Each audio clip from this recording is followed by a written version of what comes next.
Professional. Professional is a great way of describing this show. Hi everyone, it is your boy Swissley, and we are here with another episode of The Watch. It's great to have you here. If you are here, if you're not here, well, you're missing out. I'm coming off the back of a 3-day event, and I'm still knackered. I'm still struggling. I'm still scarred by the hotel experience, which could be a show in itself. It was above a nightclub. It was mental. But it was £30 a night, so I'll take that. As you might have noticed, I'm not joined by JP today. I am joined by the wonderful Greg Chamberlain. Greg, how are you doing? I'm good. Hello, everyone. Yeah, great. So we are going to be talking today, asking Greg loads of stuff, hopefully getting some nuggets of absolute wisdom on how to become better players, but also to hear about his journey through 2023 and 2024 and his awesome season, which we're going to go into in a little bit of time. Yes. Grant, so we will crack on with the show. Turn that music down. Oh, and while we're here, actually, just a little bit of a congratulation. I nearly forgot. JP is getting married today. Ah. So big congratulations to JP. Have I got a sound effect for that? I don't know. I could try. I could try. Here we go. There's a trumpet sad button. That's probably not the right one. We'll do this one. Well done to JP. On his marriage today. He's probably drunk dancing right now. Doesn't his partner paint his models for him? She does. She does, yeah. I'd marry her too. Fair play. He's doing well there, hasn't he? Yeah, mate. I mean, if you get a partner in the hobby, that is an absolute result. She's a damn good painter as well. His army is pretty. So. Yeah, it's absolutely tasty. Grant. So how are you feeling after the event, Greg? Are you really knackered, or are you ready to go to the next one?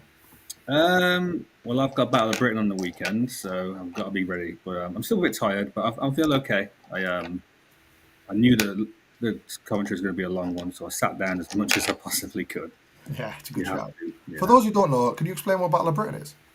It's sort of like 5 nations, I guess you'd call it, for the teams. So I'll be representing England in one of the England teams. The England cultist, captained by Nassim. So that's going to be pretty fun. Yeah, that'll be hilarious, actually. That is going to be good fun if Nazim's the captain. He's a great guy. He's a good captain. So there's 3 English teams. There's 2 Scottish, 2 Welsh. I can't remember exactly, but a bunch of different teams all around England, Ireland, Scotland, Northern Ireland as well. So it's going to be great. Quite awesome. And just a big high five to Naz, by the way, who had an amazing. He won his first UKTC GT, right? Mm-hmm. And he won best player for the season as well. Yeah. So big high five to Naz with his guard. He really stuck. He really was very loyal to that faction. Yeah, there's a good reason. It's a there's a good reason. Yeah, and it's paid off now. All the Aquilons have came out. So absolutely super awesome. Right. So we are going to today, guys, be looking at a little bit of a discussion about the Coventry GT, a little bit of information about Greg. But we'll crack on with it. So let me just play around with the screen a little second. Oh, nice. I nailed it first time. Wonderful. Cool. So we want to talk to Greg. Well, Greg, actually, you know what? Before we go into that, tell us about yourself. Tell us how you got into 40K, your armies, your favourite armies. Please be Tyranids, all that jazz. So I got into 40K through my ex-wife's family, really. They just took me to a local store, Imps, which is where I nurtured and became a player, I guess. And we started playing some kill team, and it went from there. It was like 8th edition kill team now, and then 9th came. No, No, 7th kill team, and then 8th came out, and that's when I decided to just play the game and give it a go. I got myself a Space Marine army. My ex-partner's dad gave me some Tyranids as well, so that was my first army. Technically, had about 1,000-point Tyranids. In fact, I've just realised, saying that out loud, my Metal Hive Tyrant, which I just took to Coventry, is one of the ones he gave me. So that's quite interesting. Ah, very cool, very cool. So I've got an original Metal Hive Tyrant, a walking tyrant. So that's what he gave me to get me into the hobby. So there we are, and here we are now. So here we are now. I was going to say, so big thanks to your ex-partner's dad. Exactly, yeah. But yeah, and I went from there, and then I just started watching Tabletop Tactics. They got me into it big time. I was like, you know what, I want to play the big game now. from Kill Team to that. Just went from there, and then I've just grew and played more and more tournaments and loved the game more and more. And here we are, about 5-6 years later, I think, maybe 5, I think it is.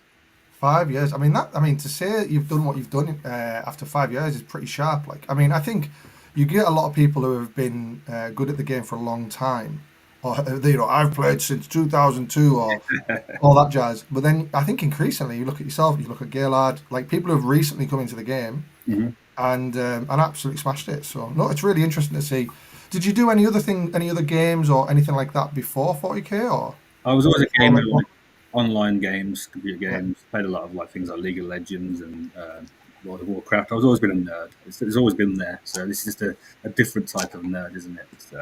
Yeah. Well, just talking about getting our partners into things. When I played World of Warcraft and I managed to convince my wife to get into it, yeah, I got off it before she did. Like, she was properly hardcore into it. Yeah, it's so addictive. Yeah, I've been through all so that. addictive. Great. And then, so what would you say then? When was your first competitive event then? Oh, that would have been years ago. Probably the first year of playing. Probably a local RTT, I think it was, at Imps Gaming. It's gone from there, and then as you know, the scene. I mean, you've been playing. I assume that I don't know how long you've been playing for actually, David. But oh man, good question. So I started when I was 14, and then I stopped because women is the answer to that question. And then I got back into it. I think about 4 years ago. okay, so it's just about a year or so after me. But yeah, so the scene has grown massive. When I first started playing, the biggest tournament in the country was like Element Games, like 60 players or something. And now look at it. It's Oh god, it's insane. players is a random weekend GT, isn't it? Almost, it's get to I, that point anyway. I've got an RTT this weekend of 34, I think it is, and then the weekend after I've got another one which is 24. Like, the people just rock up to things. And it was Imp Gaming. Has that gone on for 5 years? Imp Gaming. Yeah, it's still going. It's still That's half tournaments. amazing. Big up to them. Big up to I them. won an RTT there the week before Coventry. Actually, I won that RTT there. It's held by Luke Townsend, High City Gaming. So that was a really Yes. good event as well. So I went to that one. But yeah, they're still going. They're great guys. Been going for a while. Yeah. Super. Now, before we spoil how well you've done this season, Mm-hmm. can you give us an idea of like what was the season before this one like for you? So I guess I'm progressively getting better and better, as you would as you play a game for longer. And I've got that competitive edge I always want to do. I used to play football when I was younger and things like that. I've done a lot of different sports. I've always tried to compete, and this is my new like itch to scratch. And I've just been. So what I used to do is go for best in faction, probably a bit more niche faction. So I got best in faction Death Guard a couple of seasons ago. I got last year. I think it was Gene Silicul and Death Guard together for UKTC. This year I won't spoil it. I tried to get another 2. But yes, I guess I'm just trying to improve. This year, the biggest thing for me right now is a Team England application. That would be my next goal. If I don't make it this year, I'm just going to keep trying. I'll maybe try next year and just keep going. All I can do is improve. I feel like I'm improving, especially with the New England Discord. The quality of games I'm getting and stuff is definitely helping me for sure. So. Yeah, Tom said that. Tom's like he feels like his brains grew Yeah, since he started playing in that Discord. Yeah. big time. It's massive. I think about how when I first started playing that Discord a couple of months ago to now, it's like, whoa, I can really feel it. It's weird. It's hard to explain, but yeah, you can feel yourself getting better. Yeah. Is there something? Sorry to dig really into this, because is there something you think that recently's changed in the way you're playing the game to really level you up? Um, I'm thinking more. I think because teams force you to think more about the big picture. I think that helps you just get those wins in singles as well. That makes sense. So Yeah, if you're thinking about what you can score and what they can score, it's really easy to take that and go, can I score 1 point more than them in a singles event? Like that's so you can think of how this game's going to go, and you think if I sit still, I'm going to lose by 10 points. I have to push and so on. Or if you the opposite, if you sit still, you're just going to win the game, which happened to me. I'll go over in some of the games in Coventry, and that's that. Otherwise, you might make a mistake and push, but you don't need to. So it's absolutely. those little things that are helping me understand the bigger picture of the game and how it's going to go towards the end of the game. So I think that was Super. huge. Awesome. Well, that brings us to, I suppose, the the 10th edition. Obviously, 10th edition comes out. So what we're looking at here, guys, for those of you in the States, we are using UK. We're looking at UKTC ranking. So essentially, just all the events in the UK kind of get added up into a similar to ITC rankings, but it's UK. You can't actually see because me and Greg are in the way, but you can see Greg here at 9th. So he's the 9th best player and 10th so far. So out of what is that? Nearly 2,000 people. So it's not bad going. And then this season's been an absolute belter for you. I love this picture, by the way, because it's so Gene Steeler-esque. Yeah, I don't know if you did that on purpose. It's Charles. Yeah, she was. I didn't. I just stood pose, and he went behind me and did that. So I can't take any credit, but fair play to him. He did. Yeah, big high five to him. Big high five to him. Yeah. So we took away best in faction Votan. So what's this nonsense that you've been playing Votan? What? Yeah, I went for 2 factions this year. I always intended to, like I said, the UKTC. And as you see there, I was 0.8 points off getting the Tyranid faction one as well. So I was getting to that. Yeah, I didn't want to. I failed. I had a failure season. I might as well just quit now. But no, I can't be unhappy, can I? I've done really well. So yeah, No, I always love Votan since they come out. I love the models. They just play a bit boring at the moment, so I stopped playing them for a while now. They're just very honest. They do what they do, and there's no book. It's a bit dull. So that's what took me onto Tyranids, and here we are. So I was going to say the book isn't even scheduled to come out yet, which is a shame. They need new models as well. They don't have enough range. So. Yeah, 100%. And yeah, let's move on to Tyranids then. So I think it was Nathan Roberts that snuck first. But at least you're not JP, right? Because JP was first all season and then and then got knocked off the top. But I tell you what, JP's had a great year as well. So and he's quite new as well, isn't he? He has not been playing that long himself. Yeah, relatively. Yeah, absolutely. He was a Deathwatch player and then binned all that off to come to the Xenos side. So so yeah, and that obviously doing that well with 2 factions has delivered you 16th overall for the 2023-2024 season. And then I suppose what we want to talk about mostly today is best overall for the Coventry 3-day. That must have been an absolute buzz to get that. It was such a surprise. I was sat there just waiting for you go for the motions, and I think you were sat next to me, and I was just looking at my other award, just chilling, and then he said my name, and I didn't really believe it at first, and so I went, "Go on," and I was like, "Oh." So I stood up and then went and got it, and it was it's amazing because it's to do with sportsmanship, painting, and being a good player at the same time, which is kind of what you want for the hobby. Like I do like the hobby side to it. I do like the social side to it, not just about cutthroat getting wins. So that's a real big thing. So absolutely, man. I really enjoy getting that award. I mean, without blowing too much smoke, I always see you smiling at the table. You always seem to be having a good time. But I think one of the things that really blew me away is actually these pictures of your. Oh, actually, before we go on to that, before we go on to the pictures of Greg's army, which by the way are amazing. Just a quick one. If you want to see the number 2 by 0.8 points player play Tyranids, you can. You can just go to his channel. Him and Charles have a channel. Charles' channel. I play on it. Yeah, so Charles has done all the hard work. I can't take any credit. I just turn up. I'm the talent. You're the talent. I play, and he's getting some other people recently as well. I've been helping him out, but I play whenever he wants or needs me to. I enjoy going on. He knows that. I love playing on it, and he's doing a cracking job. Watch his space. He may be streaming some UKTC events in future as well. So brilliant. Yeah. Oh, I'd love that. We need a War Games Live in the UK. That's what we absolutely need. He knows what he's talking about. He knows the game. The people that stream at the moment, they don't know the game as well as like someone like Charles would know. So I guess that's what people need to hear sometimes. Like what's his name? War Games Live. I forgot. Joe. Yeah. Joe. Yeah. Good to get an English Joe, wouldn't it? Oh no, it would be absolutely amazing. It would be absolutely amazing. And and as I said, the quality of the channel is really good. The quality of the cameras is really good. You can really see, as Greg says, I think he knows what the person watching wants. Yeah. So if you need a top down, you'll get a top down. So it's quite easy to watch and quite easy to take some learnings from. I know I have. So let's talk about your best overall, Greg. So Hey! I've not done the flow of this very well. So what was the Coventry 3-day to understand what Greg won best overall of? So just a reminder, we talked about it last week with JP, but it was a 3-day GT and a 2-day GT. So me and Greg were at the 3-day. Interestingly, after day 1, you can drop to the 2-day. Why is that important? Well, if you don't do very well day 1, you can drop, right? No problem. but then you're just kind of left with this rump of awesome players for day 2 and day 3 that you can then go into. The 2-day was very competitive, but let me tell you something. The 3-day was so competitive. Yes, It's 8 games in 3 days. 7 of the top 10 UKTC ranked players were there, which is saying something. And I think out of the top 20, it was 11 or 12. You know, really, really, really, really strong field of players. So anything, I mean, okay, here's my vested interest in telling you this. I got a 4-4. So for me, a 4-4 is pretty good in that field. I was quite happy with that. yeah. And it's all on UKTC terrain, which you can kind of see a little bit here. So lots of line of sight blocking terrain, obviously.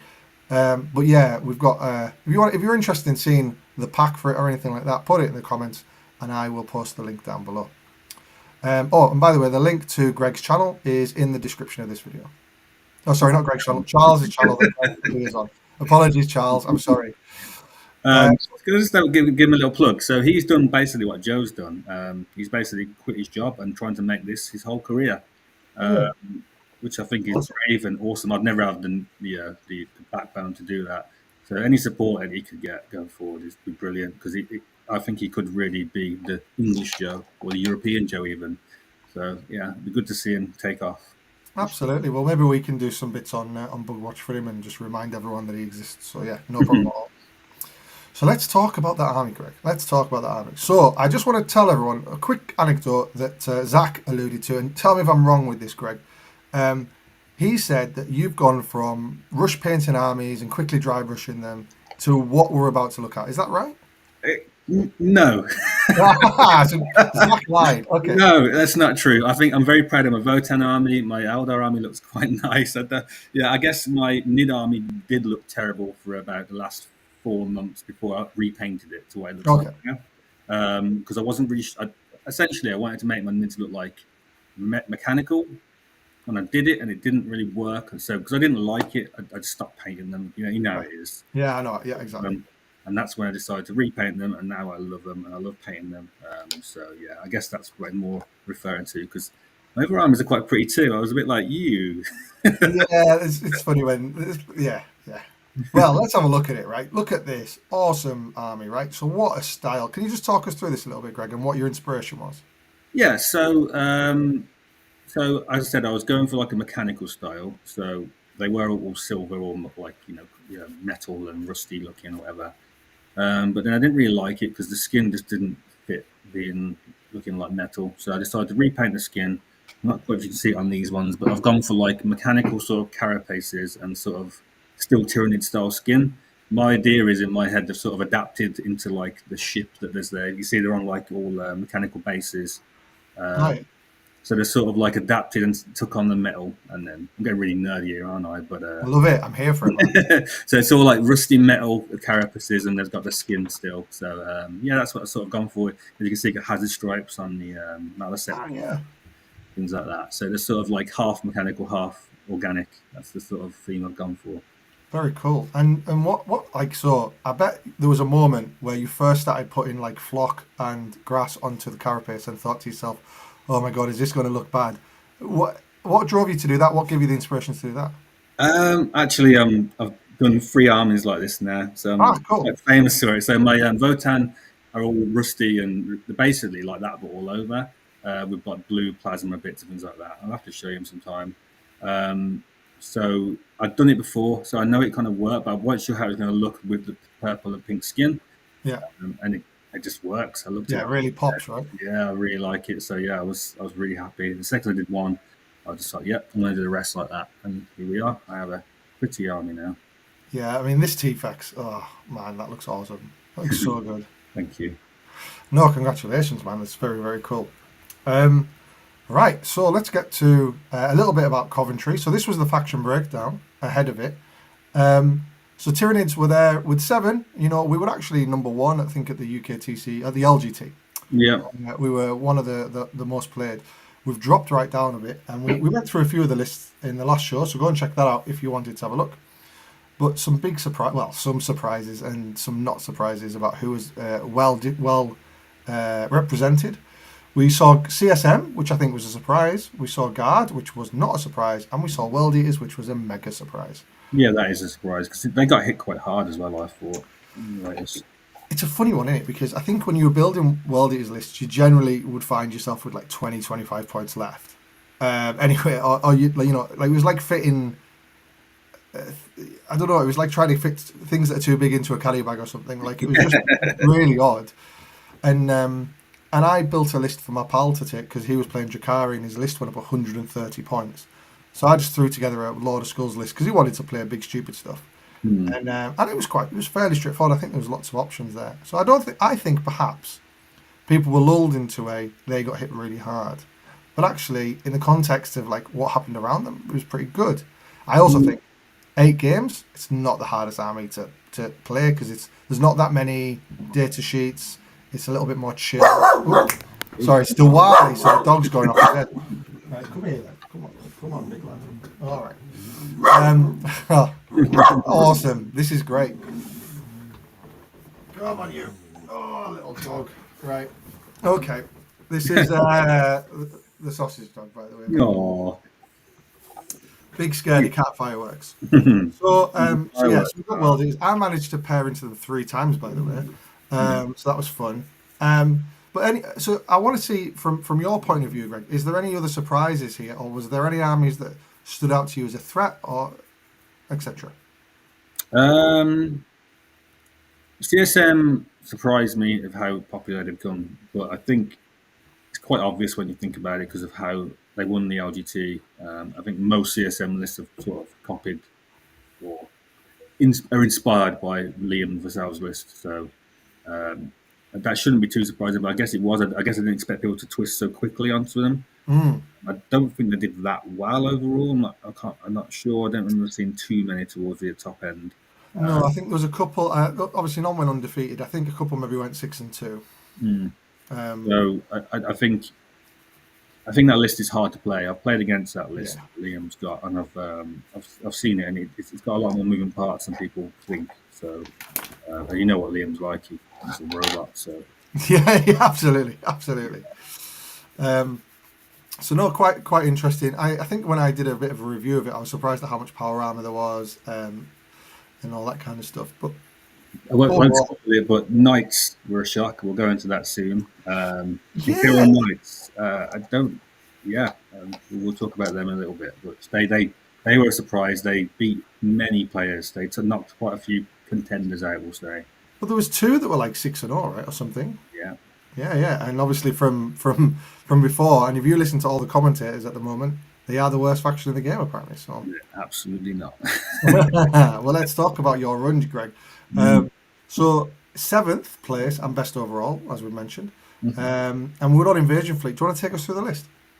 Yeah. So I've been running this sort of thing for a while now. Just if you as you do, you tinker with as the meta shifts or whatever.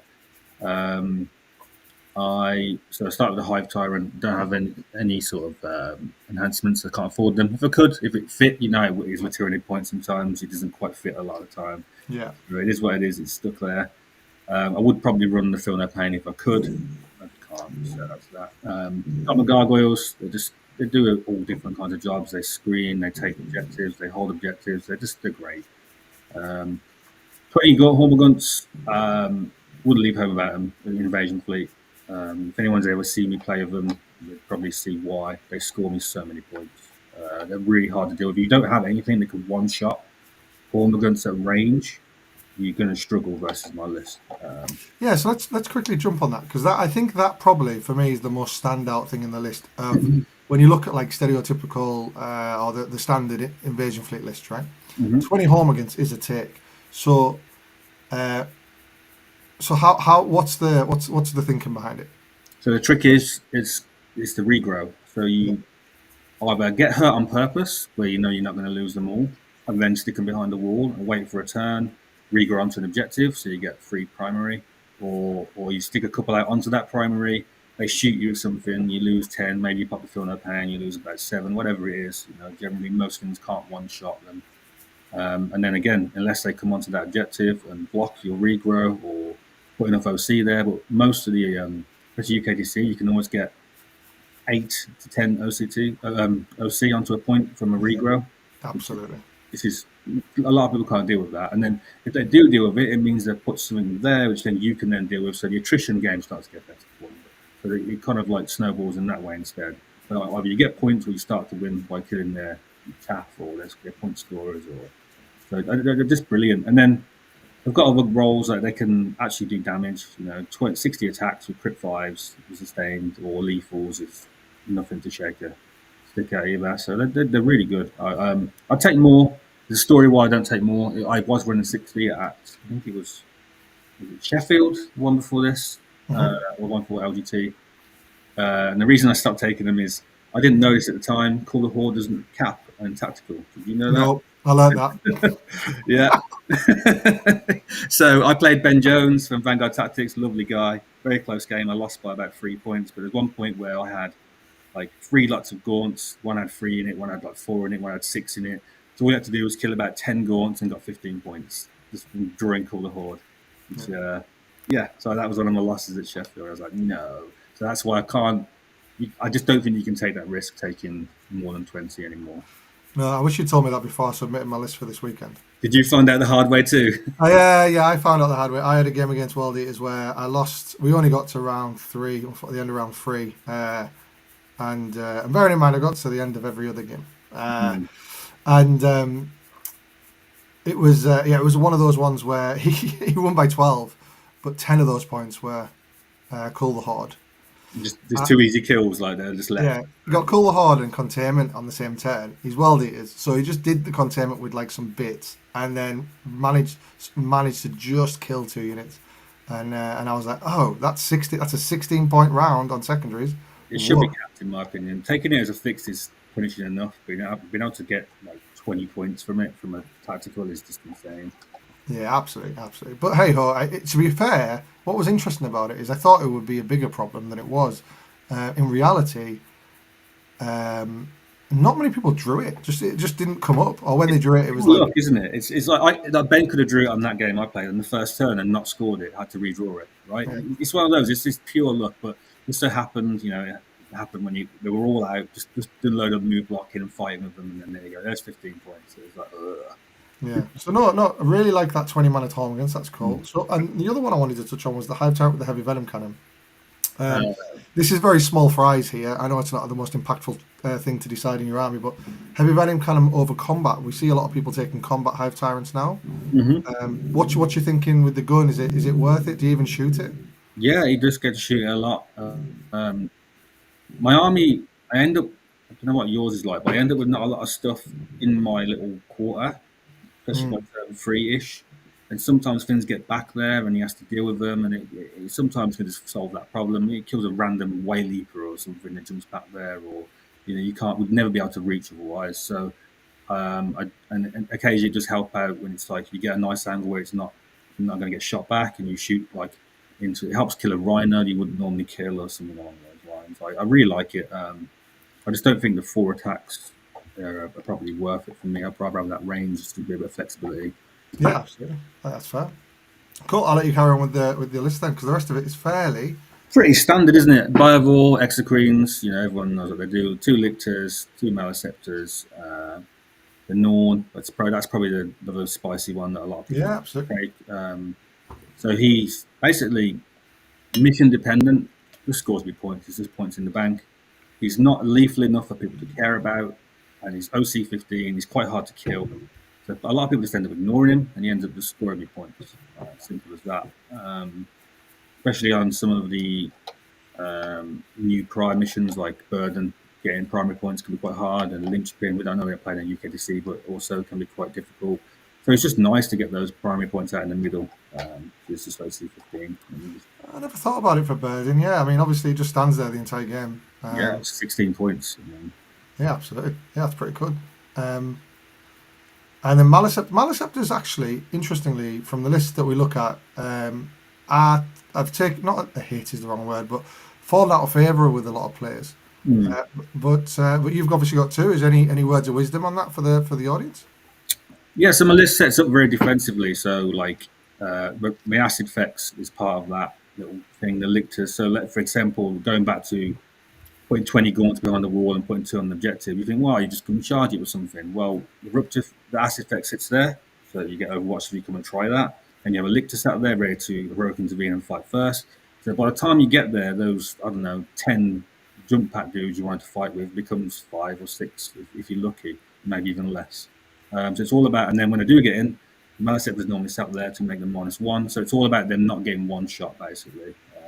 So that's what they do. They look after the Norn. Same principle for looking after Norn and games where have to look after him.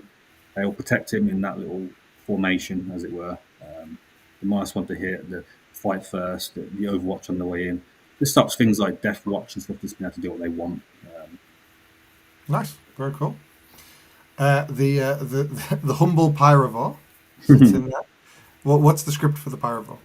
He just had 40 points left. And you didn't want 2 rippers. Yeah, yes. He ignores cover, so very rarely he does something. But yeah, it's just nice to put down and just actions, and sometimes strips covered, isn't it? He's okay. Yeah. The stripping covers actually. You know what? The amount of times I think, oh, I wish I had a Pyrovore, and then but I never put one on my list, so there is that. And then obviously the rupture effects, which has stonks have gone up since the summer, but only one. Obviously, we see a lot of like 3s, 2s in lists. What do you reckon to the rupture effects then? I hate them. Oh yeah, I'm getting rid of them. I think I'm looking at lists about them now. I think you need to run 3 to make them worthwhile, but I don't want to drop the acid effects. Yeah. If I could take an acid effects and 3, then I probably would. 2, I don't think is enough. 1 certainly isn't enough. They keep whiffing constantly. It's just, when you play against some like Sisters, like spoiler alert, I played Sisters with the double miracle dice. They got 2 6s right there. You might as well not fire it. You're just trying to burn 6s at that point. You're never going to do any damage. It's rough. It's become very, very unreliable for me. It's just a bit of a running joke, and I think I'd rather replace it with other things. Oh, we'll go into that. Maybe we'll go into that afterwards about the changes. But this was the list that you took. So let's look at your run. Now, I've just realised you can't see the bottom one because we're in the way. For those watching now, it's Stephen Box's Sisters list, who you played in the last round. I remember walking past and seeing Stephen and I think it was Ben Jones do a big hooray. I don't know if you remember that. Or maybe yes, there's a few of those moments. I didn't get much luck. He had a great game, bless him. I didn't want to be salty and take it away from him, but he killed a Maliceptor in Overwatch, for example. And what happened? Oh, savage. He did 13 wounds, and then he had, I've got pistols. So he shot his 3 pistols, hit and wounded with 1 pistol. I rolled a 1. I was like, I'll free re-roll that with the Hive Tyrant and rolled it into a 1. So, of course, that was the dead Maliceptor, yeah. No. We'll go to the start. Your first game was against a Vanguard Onslaught, famously terrible in the mirror. And it was a bit of a shopping cart list. It was quite interesting because there was lots of one-offs and things like that. Yeah. But we've got the Haruspex in there, which we know from speaking to, my brain's gone, a very good player in America previously when we talked to him about his Vanguard Onslaught list. The Haruspex is in that detachment quite tasty because they can fall back and charge. There was the Zone Throat blob in that list as well. But you seem to have handily dealt with it all with 100 to 57. Yeah, he was a relatively newer player. Yeah. He'd already looked me up before we got there. Because the first game, you know that you're going to play right. So he looked up and he's like, I know I'm going to lose this game, but I'm hoping I can learn something. I was Brilliant. like, don't go through it like that. Just try, just do your best, because sometimes if you think you're going to lose a game, you will, because that's the attitude. You're already there, yeah. Yeah. So, but we had a game, and the list. He had 12 zone ropes overall, and with all the free damage stuff I've got, it's not ideal. I just picked them all up, and after they were dead, he didn't really have much threat to my monsters, and that was that really. Wasn't really much to that game. It was once I killed the zone ropes, I just could do what I wanted. Just take care of everything else in the list. Yeah, absolutely. Yeah. A fairly straightforward round 1, and then we go into an army. I bet you were kind of rubbing your hands a little bit, maybe. Yeah, the worst army in the game. So worst army in the game, guys. Easy game. Absolutely not. He's probably watching. He said he was going to. The guy called Reese, absolutely lovely bloke. He's not been playing very long himself. He's a really nice guy as well. Um, I he spoke to him actually. Sorry, just to interrupt you. I spoke to him briefly, and he's like, "I don't know what I'm doing up here. This is crazy." He was so lovely. he's a lovely guy, isn't he? He's so like he's got like the energy of just being like, "Oh, cheers, boss." He's a really nice guy. Yeah, just super Um, chill. Really great guy. I don't know. Mate. The dice, you can't blame dice, but his dice were extremely hot. But I don't think it's just that. I do think Imperial Knights, there's something there. They hit like a truck, you know. Every time he was shooting, he was like, "Oh, that's 18 damage, please." And it's like okay. And then, for example, Canis went into a Tyrannifex and two Maliceptors, I think it was, and he killed all three. Oh, brutal, brutal. He gets 5 hits. They all crit fives, so he got Yeah. 10 hits. They all got all of them 5 ups, all wounded. I failed pretty much almost. I only made one save on a Maliceptor, so it was like 27, 36, 27 damage, something like that. No, I think no, that's not true. He tank shocked on the way in as well and did some damage, but yeah, it was brutal. Oh Um, no. but But like you can take the good dice when you get them, right? there was things I could have done, like even with the dice, there was ways I could have blocked. Like all three of those should never have been chargeable in the first place, so I can only blame myself for that. I've learned from that. There's definitely some learning experiences, but yeah, lovely guy. The damage output from Knights is just I couldn't. My whole shtick is not dying very easily, but when Yeah. he basically tabled me in like 3 turns. It was like Oof. I was fighting for scraps towards the end. It was savage. It was Yeah. ridiculous. But yeah, that's 76 is not a joke, though. That's pretty good. I mean, that will boost you up the tables if that's your loss, right? yeah, like the list scores really well. It always does, and you can see from all my scores there. I score really high. It's just it farms primary, and it just does. Tyranids doing secondaries is our bread and butter, isn't it? So Yeah, absolutely. And then you went into a Wraith Knight Eldari list. yeah, and a Wraith Knight. You had Avatar. You had triple Fire Prism. That was right. Yeah, I seen that in the list as well. Again, I got absolutely destroyed. I only had one model at the end of the game, which was the Norn. He Oh, tabled me again. Luckily, I managed to get my points in before he did. But yeah, again, that Wraith Knight was just on fire. 6 shots, 6 hits, 6 wounds. That's 36 damage, please. Like literally every time he shot, he was just picking up some like one of my big monsters. And then the Avatar was doing the same as well. And I got tabled. I just had to again fighting for scraps, using my little gaunts and all my little tricks to get as many points as I could, scrapping for them, and then I ended up with a 95-point win. But could have very much gone the other way, the way it was going with that game. But yeah, really nice guy as well. And it was funny. It was like tabling me. He was like, "Any advice you can give me going forward?" I was like,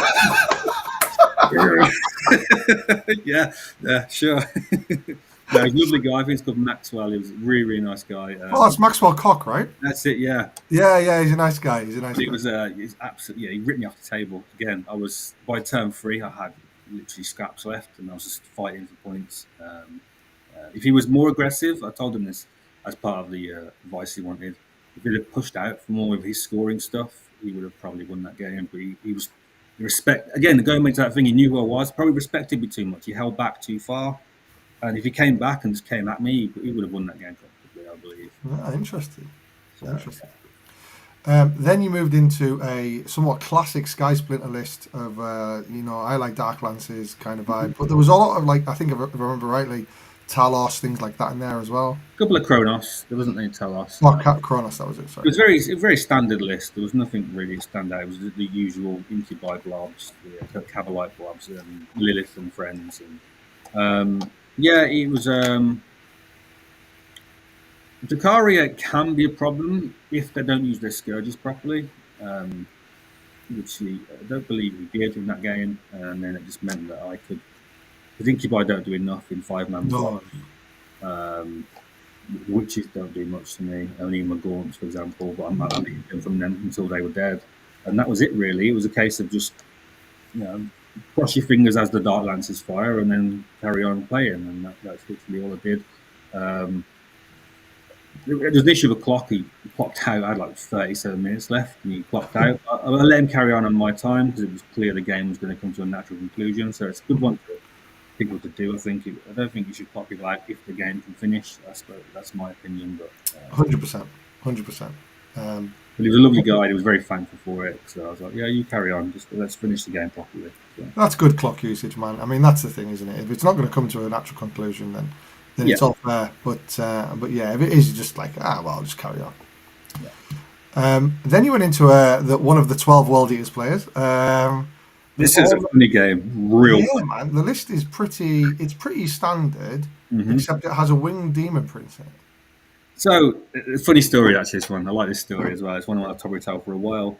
So, he was he was a Polish guy. He was all the swear words, you know how they are. Like, I'm fucking going. Sorry, I don't know if I can swear on this one, but Of course, you can. Go yeah, he was like, fuck it, I'm going and all that. You know, he was like, let's do it. He got first turn.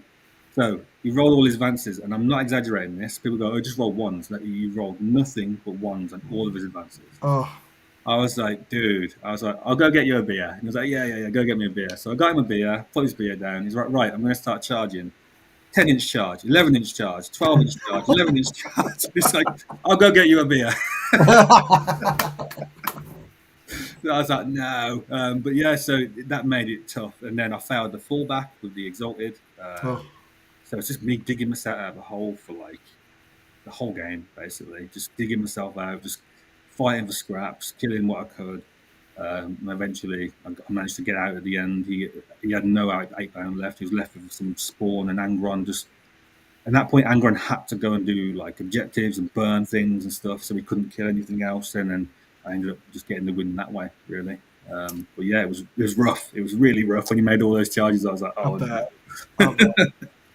How just for I think I must have killed Angron 6 times over the weekend.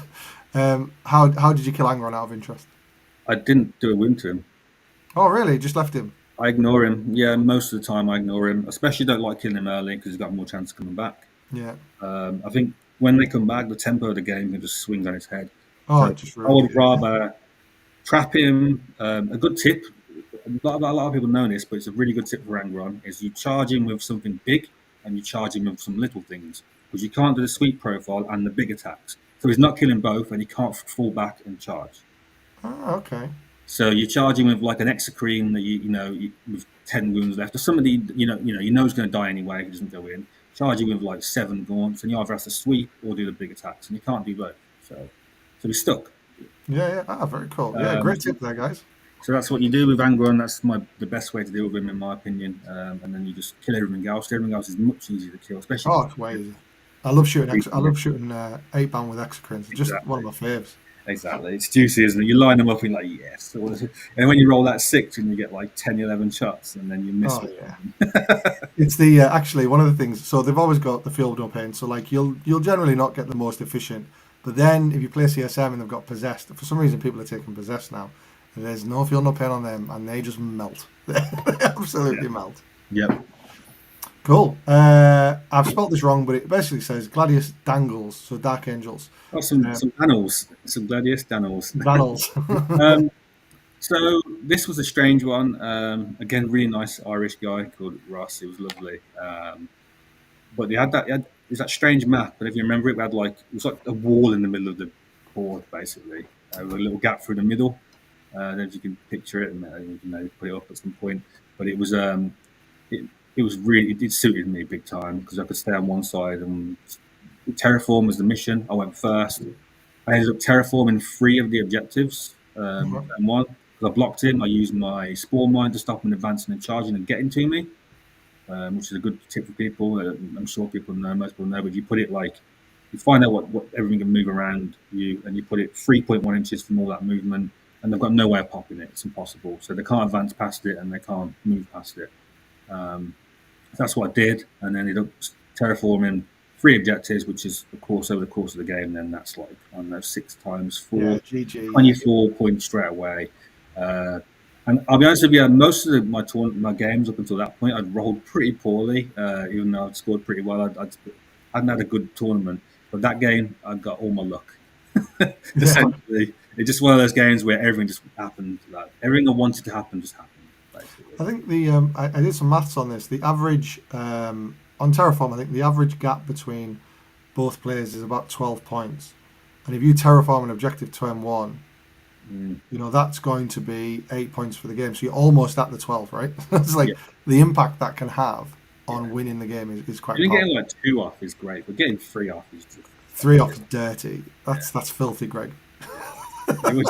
once it happened, and I realised he couldn't get to me. I was like, yeah, that's probably the game right there. Yeah. And it just compounded by the fact that, like I said, I was got super lucky.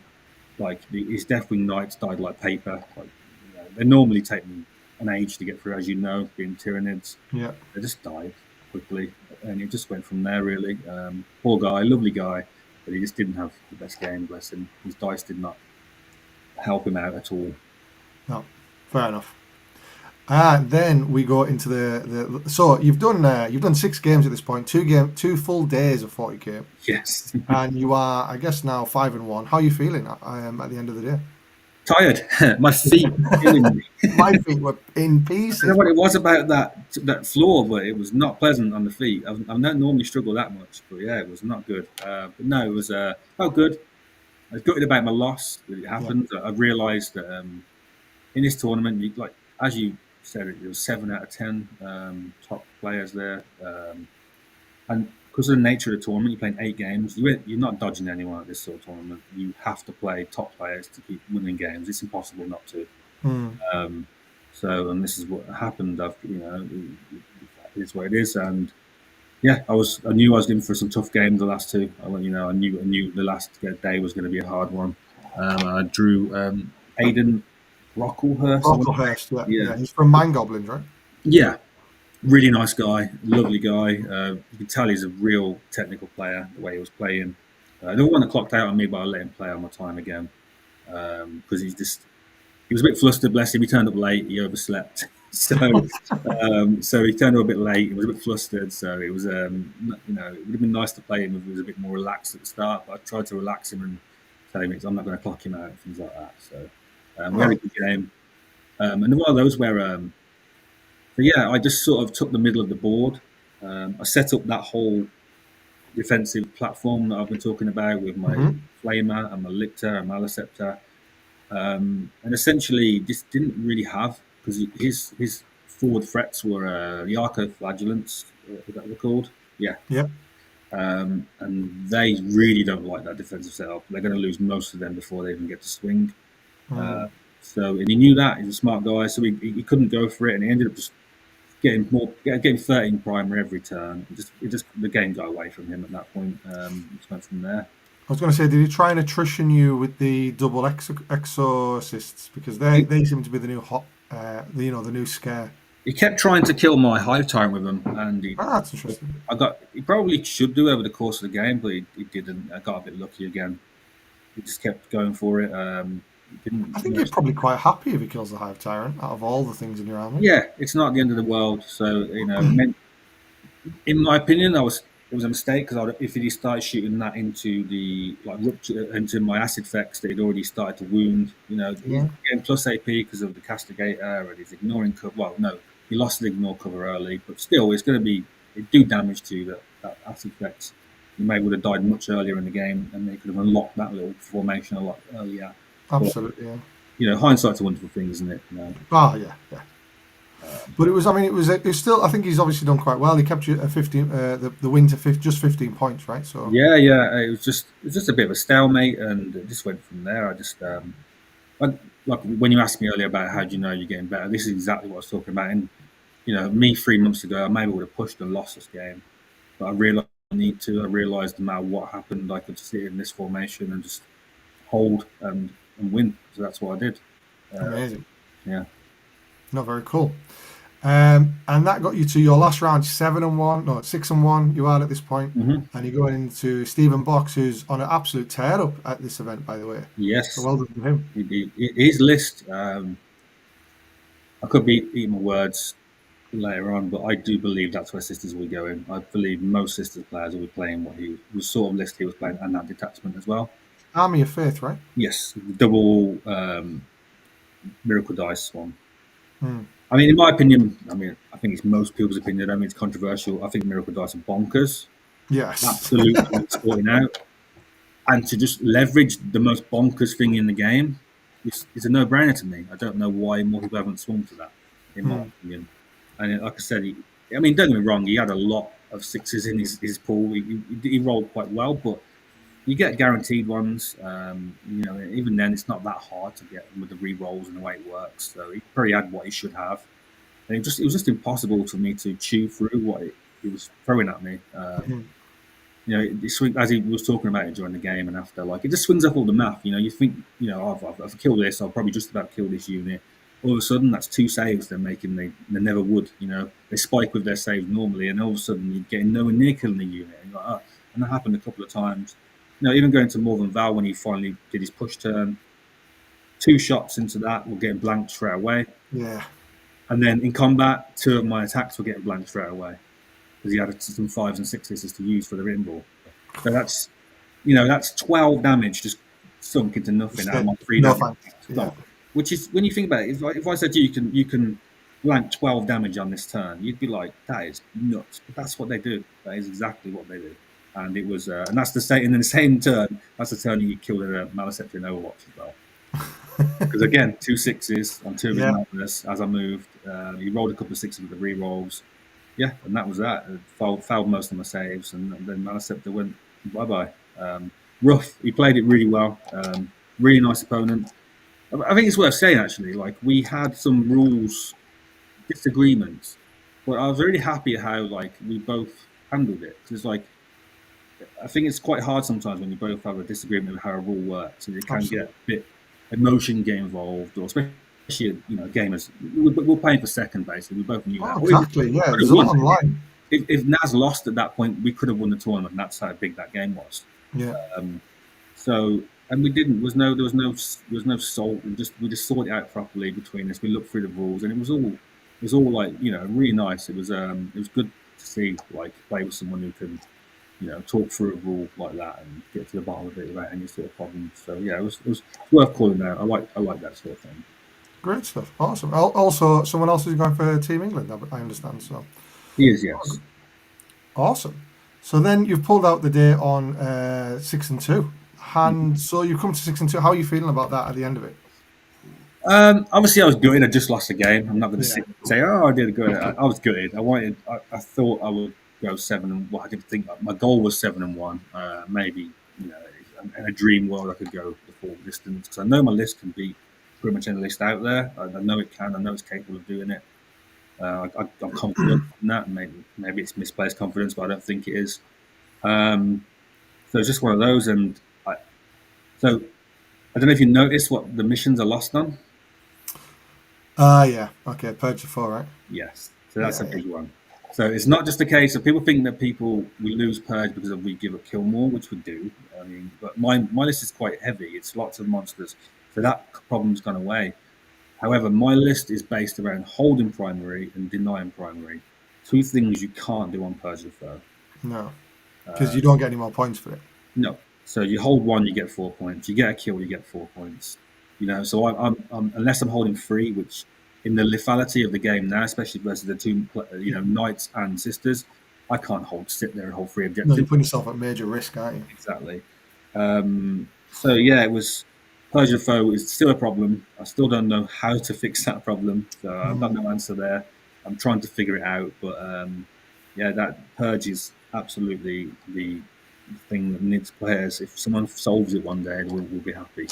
Yeah, I managed to scrape one of them, but then the other one I got ruined against. Your losses, Purge. I was going to ask you both if you wanted 2 of your losses with Purge, but yeah. Yeah, one of them was against Custodians. The second one I think was World Eaters.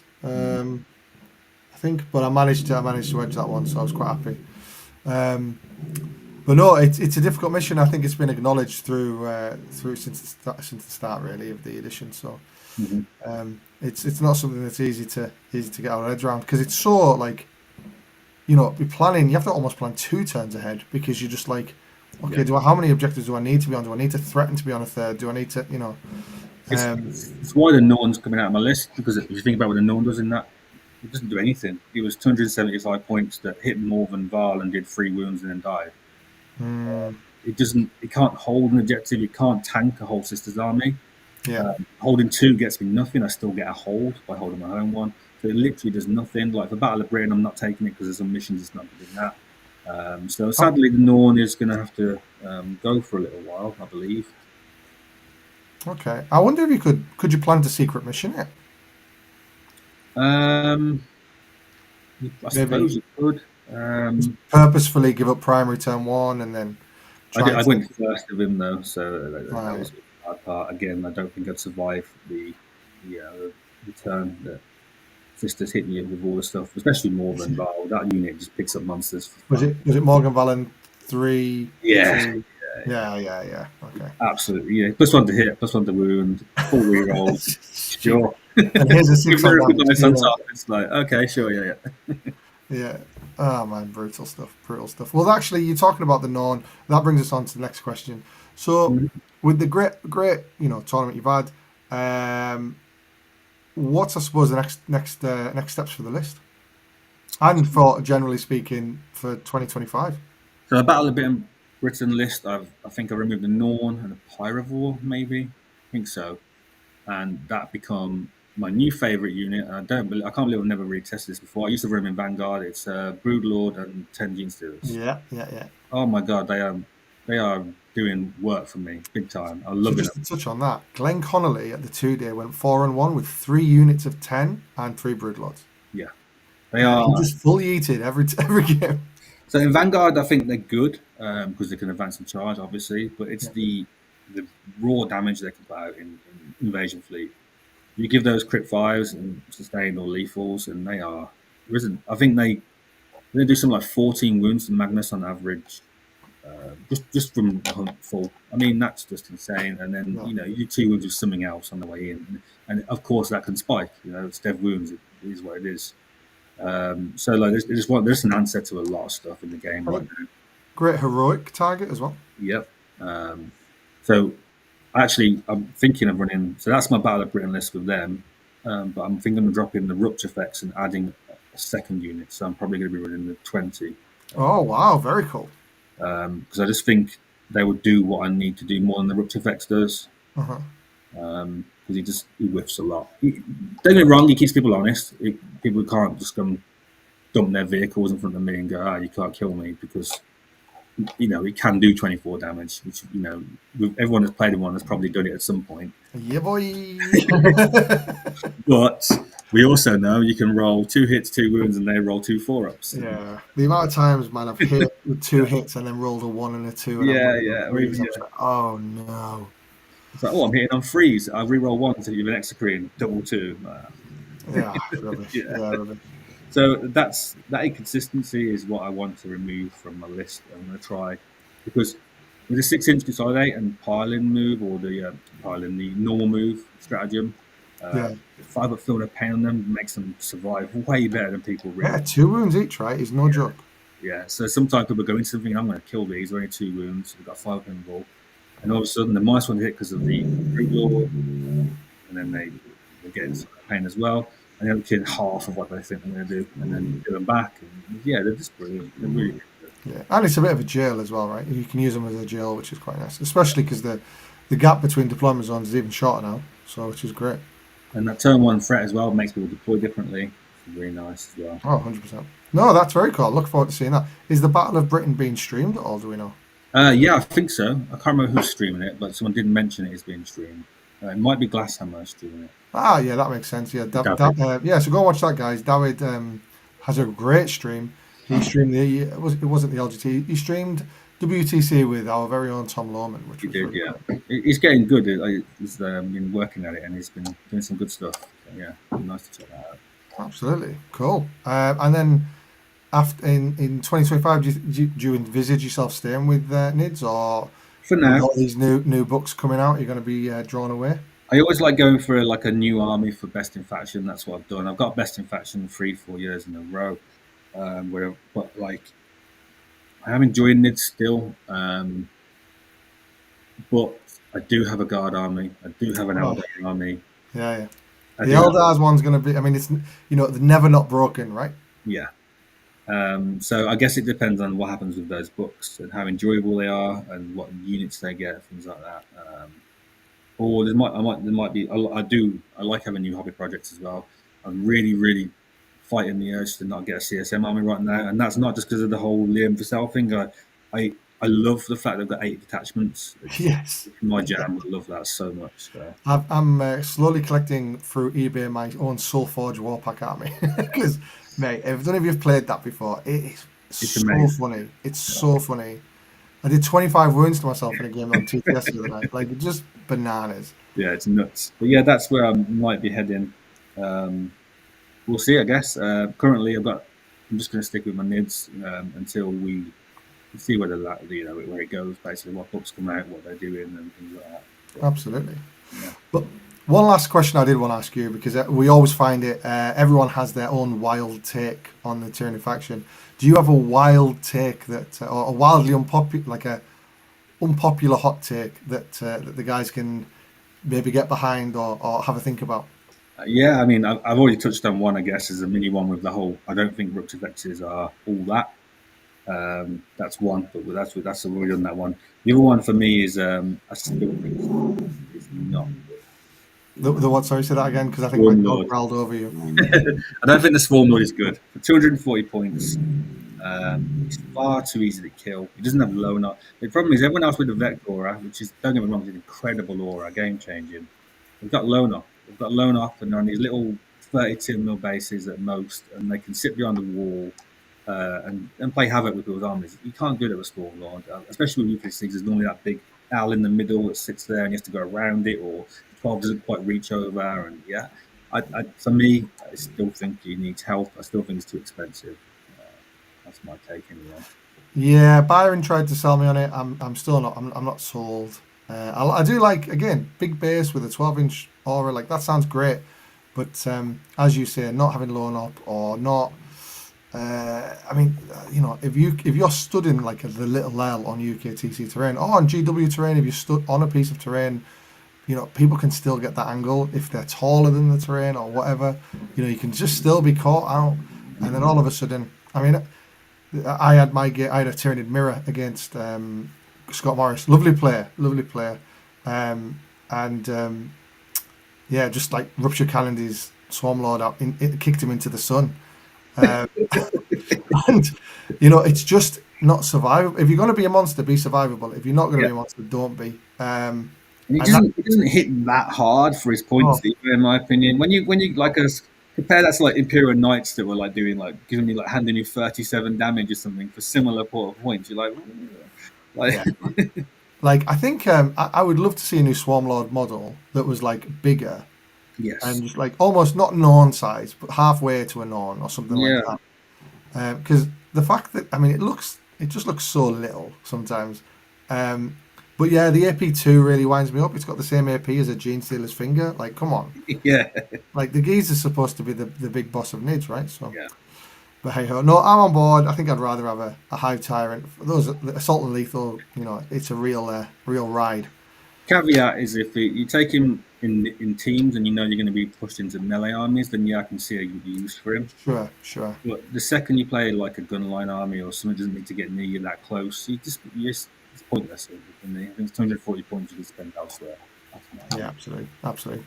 Super. Well, that brings us to the end of the episode, Greg. Thank you so much for sharing so much with us. It's been a wild ride. Thanks for having me. It's been brilliant. Yeah.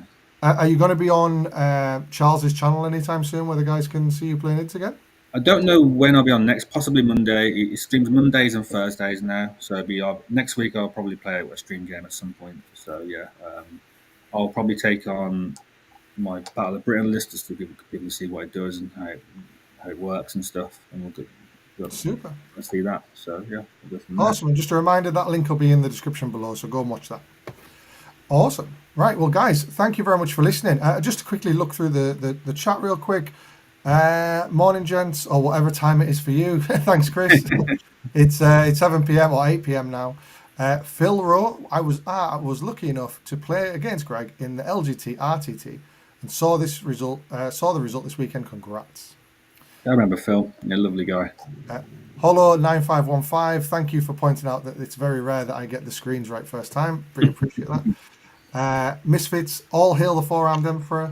Reese Davrill is in the chat and just give us a big love heart. Great to see that. He's the night guy. And he's knights as well. He's got a little Kermit the Frogs around him. Have you seen them? I haven't actually. Oh, he's got little Kermit the Frogs in freehand drawn on all of his night shoulders. They're Oh incredible, wow, honestly. wow! I need So to see good. that. Yeah, they're really good. Get to see some pictures. They're brilliant. Yeah, Reese, please send us those, mate, and I'll put them on the channel next time. And then final, but last but certainly not least, is Craig Bedford. He was at the event at the weekend, and he was just saying hello, and The Tight Slayer, as we call yeah, it. that's that's it. Super. Well, that's us for today, guys. We'll hopefully have Greg on in the future. I'm sure he'll win more events, so it'll be fine. But